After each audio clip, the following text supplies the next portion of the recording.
দীর্ঘ প্রায় 1.5 যুগ আমরা আল্লাহর প্রশংসা, আল্লাহর ধ্বনি বাংলার জমিনে করতে পারি নাই। কথা বলেন ঠিক কিনা? আজকে এই পাঁচগ্রাম, এই কলেজ মাঠে 1.5 যুগের হিসাব নিকাশ বুঝিয়ে দেওয়া হবে। কথা বলেন ঠিক কিনা? আজকে কাজা কাফারা আদায় করবে ইনশাআল্লাহ। কথা বলেন ঠিক কিনা? প্রশংসা হবে কার? দরুদ ও সালাম মানবতার মুক্তির দিশারি নবী মুকাররম জনাবে মুহাম্মদ রাসূলুল্লাহ সাল্লাল্লাহু আলাইহি ওয়াসাল্লামের প্রতি। যে ভাইরা রাস্তায় দাঁড়িয়ে আছেন, অন্য ভাইদের আশায় সমস্যা হচ্ছে, আপনারা ভিতরে চলে আসুন। ভলেন্টিয়ার ভাইরা, স্বেচ্ছাসেবক ভাইরা, আপনারা একটু লক্ষ্য করুন। আমার বন্ধুগণ, বিশ্বনবী জনাবে মুহাম্মদ রাসূলুল্লাহ সাল্লাল্লাহু আলাইহি সাল্লামের প্রতি আমরা দরুদ পাঠ করছি। তিনি এমন একজন আদর্শবান নেতা ছিলেন, সারা পৃথিবীর সমগ্র অঞ্চলের সকল ধর্ম এবং বর্ণের মানুষের জন্য যিনি অবিসংবাদিত নেতা জনাবে মুহাম্মদ রাসূলুল্লাহ সাল্লাল্লাহু আলাইহি ওয়াসাল্লাম, যিনি তার জীবনের দীর্ঘ 23 বছর পবিত্র আল কোরআন নিয়ে তিনি সংগ্রাম করেছেন, লড়াই করেছেন। ফলশ্রুতিতে তিনি তায়েফের ময়দানে রক্তাক্ত হয়েছেন, উহুদের ময়দানে দণ্ডান হারিয়েছেন। করে বলেন ঠিক কিনা? কোরআনের আন্দোলন করলে, কোরআন নিয়ে রাজনীতি করলে, কোরআন নিয়ে সমাজনীতি করলে আমার নবীর মতো রক্তাক্ত হওয়া লাগবে কি লাগবে না? আমার বন্ধুগণ, আল্লাহর নবী তায়েফের ময়দানে মার খেয়ে, উহুদের ময়দানে দণ্ডান হারিয়ে এমন একটি সমাজ ব্যবস্থা এই পৃথিবীতে তিনি বিশ্ববাসীকে, বিশ্ব মানবতাকে উপহার দিয়েছেন। যেই সমাজ ব্যবস্থায় নারী পেয়েছে মাতৃত্বের মর্যাদা, শিশু পেয়েছে তার অধিকার, শ্রমিক পেয়েছে তার ন্যায্য অধিকার। ধরে বলেন সুবহানাল্লাহ। সেই নবীর প্রতি আমরা দরুদ ও সালাম পেশ করছি। আমার বন্ধুগণ, এই নবীর আদর্শের ব্যাপারে আল্লাহ পাক নির্দিষ্ট করে দিয়েছেন যে লাকাদ কানা লাকুম ফি রাসূলিল্লাহি উসওয়াতুন হাসানা। আদর্শ হবে, মডেল হবে একমাত্র মুহাম্মদ রাসূলুল্লাহ। কথা বলেন ঠিক কিনা? কিন্তু এই বাংলার জমিনে 50 বছরের অধিক আমরা দেখেছি কেউ তার বাবার আদর্শ প্রতিষ্ঠা করতে চেয়েছে, এইরকম অনেকের আদর্শ প্রতিষ্ঠা করতে চেয়েছে, কিন্তু এই আদর্শগুলো দিয়ে শুধুমাত্র এই জমিনের মানুষের উপরে নির্যাতন, জুলুম ছাড়া আর কিছুই দিতে পারে নাই। কথা বলেন ঠিক কিনা? শেখ মুজিব দিয়েছে বাকশাল, কেউ কেটেছে খাল, ইরশাদ দিয়েছে নানান তাল, সব দেখেছে আগামীর বাংলাদেশ, কোরআনের বাংলাদেশ। কথা বলেন ঠিক কিনা? আগামীর বাংলাদেশ, ইসলামের বাংলাদেশ, আগামীর বাংলাদেশ, জামাত ইসলামের বাংলাদেশ। কথা বলেন ঠিক কিনা? আমার বন্ধুগণ, একান্ত বন্ধনেরা আমার, আমরা এই বাংলার জমিনে আল্লাহর কোরআনের রাজ প্রতিষ্ঠিত হোক। কারা কারা চায় দুহাত তুলে দেখায় লিল্লাহি তাকবীর। আল কোরআনের আলো সংসদে চালো, আল কোরআনের আলো। বাংলাদেশ জামাত ইসলামী, বাংলাদেশ ইসলামী ছাত্র শিবির, লিল্লাহি তাকবীর।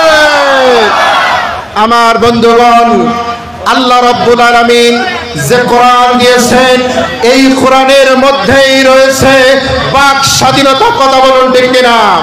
খলিফা হযরত ওমর, যিনি খলিফা, যিনি প্রেসিডেন্ট, আপনারা জানেন তিনি জুম্মার খুতবা দিচ্ছিলেন। একজন সাধারণ নাগরিক তিনি দাঁড়িয়ে বললেন, খলিফা আজকের খুতবা এখনো বন্ধ করুন। আপনি বলুন, আপনি যে জুব্বা গায়ে দিয়ে নামাজ পড়াচ্ছেন, ওই জুব্বার কাপড় আপনিও পেয়েছেন, আমিও পেয়েছি। আমার টুকরা দিয়ে জামা বানানো সম্ভব হয় নাই, আপনার জামা দিয়ে, আপনার টুকরা দিয়ে কিভাবে জামা বানানো সম্ভব হলো? তার মানে আপনি বেশি নিয়েছেন। খলিফা হযরত ওমর চুপ করে রইলেন। পাশে দাঁড়িয়ে হযরত আব্দুল্লাহ ইবনে ওমর বললেন, আমি আমার বাবার পক্ষ থেকে জবাব দিয়ে দিতে চাই। জনগণ বললেন, জবাব যেই দিক আমরা জবাব চাই। কথা বলেন ঠিক কিনা? এই 16 বছর বাংলার জমিনে যত লুটপাট হয়েছে তার জবাব চাই। কথা বলুন ঠিক কিনা? ইসলাম কি স্বাধীনতা দিয়েছে দেখুন। খলিফা ওমর একজন সাধারণ মানুষের বাক স্বাধীনতা হরণ করেন নাই। হযরত আব্দুল্লাহ ইবনে ওমর বললেন, বাবা আপনার মতো আপনি যতটুকু টুকরা পেয়েছিলেন আমার বাবা ততটুকু পেয়েছে। আসলে এটা দিয়ে জামা বানানো সম্ভব নয়। আমার বাবা যেহেতু একজন প্রেসিডেন্ট, অনেক বহির্বিশ্বের পররাষ্ট্রমন্ত্রীদের সাথে, প্রেসিডেন্টের সাথে তার দেখা করতে হয়, এই জন্য তার একটা ভালো জামার প্রয়োজন। আমার টুকরাটিও আমি তাকে দিয়েছি, একটি পরিপূর্ণ জামা হয়েছে। জোরে বলেন সুবহানাল্লাহ। ইসলাম আছে যেখানে ন্যায় বিচার আছে ঠিক সেখানে, কথা বলুন ঠিক কিনা। আমার বন্ধুগণ, আল্লাহ নবীর সময়ে একটি চুরির অভিযোগ আমার নবীজির কাছে আসলো। আমার নবীজির কাছে যখন চুরির অভিযোগ আসলো, আল্লাহ নবী দেখলেন ওই মহিলাটি কুরাইশ বংশের। আল্লাহ নবী বললেন, কোন বংশের, কোন গোত্রের, কোন ধনী লোক, কোন দলের এটা দেখা হবে না, কোরআন দিয়ে বিচার হবে। আল্লাহ নবী হাত কাটার আইন জারি করে দিলেন। এরপরে সাহাবীরা চিন্তায় পড়ে গেলেন যে যেহেতু আল্লাহ নবীর গোত্রের লোক, বংশের লোক, যদি হাত কাটা যায় নবীর হয়তো মান সম্মান হানি হবে। আল্লাহ নবী তার চেহারাটা রক্তিম বর্ণ ধারণ করে তিনি সেই দিন জানিয়ে দিলেন, সর যাই হোক, সেই দলের হোক, সরের বিচার হাত কাটা। কথা বলুন ঠিক কিনা। এই বাংলার জমিনে ইনশাআল্লাহ যদি দাঁড়িপাল্লা ক্ষমতায় যায়, বাংলাদেশ জামাত ইসলামী ক্ষমতায় যায়, চোরের বিচার হবে হাত কাটা। কথা বলুন ঠিক কিনা। ওই চোরের গোষ্ঠী তারা চায় না যে বাংলাদেশ জামাত ইসলামী অথবা আল্লাহর কোরআন ক্ষমতায় যাক, কারণ ক্ষমতায় গেলে তো হাত থাকবে না। কথা বলুন ঠিক কিনা। এই জন্য তারা কোরআনের আইনকে সমর্থন করতে পারে না। আমরা সৎ লোকের শাসন চাই, আল্লাহর আইন চাই, এক দফা এক দাবি। কথা বলুন ঠিক কিনা। আগামী যত নির্বাচন আসবে, আগামীতে যত প্রতিনিধি নির্বাচিত হবে, সমস্ত প্রতিনিধিগুলো নামাজি, তাকওয়াবান, কোরআনওয়ালা, ইসলামওয়ালা, ইসলামী আন্দোলনের মুজাহিদদেরকে আমরা সিলেক্ট করব। কথা বলুন ঠিক কিনা।